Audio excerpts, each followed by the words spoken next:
Welcome to Tenor Tech, where I solve the problems you didn't even know you had.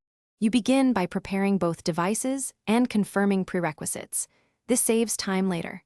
Make sure your iPhone is signed into your Apple ID, running the latest iOS, and Bluetooth plus Wi-Fi are enabled. Place the Apple Watch on its charger so it won't die mid-process. Carrier ESIM info or a QR code should be to hand. Open the Watch app on your iPhone and tap to start pairing. This initiates the secure handshake needed to add cellular service and link your eSIM. Once done with pairing, you move into the cellular setup where the real configuration happens. In the Watch app, tap Cellular, then Set up Cellular. Your carrier's onboarding screens appear and guide how to add the eSIM. You may need to scan a QR code or type an activation code.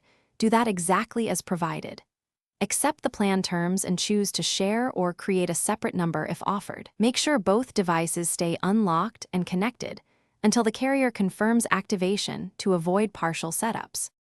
To finish, verify that the cellular icon appears on your Apple Watch and run a quick call or data check to confirm service.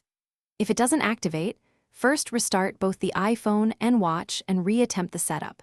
That clears many handshake errors. If problems persist, make sure the carrier supports Apple Watch eSIMs for your plan and have your account info plus the watch EMA ready before calling support. This helps the carrier troubleshoot provisioning and speeds resolution.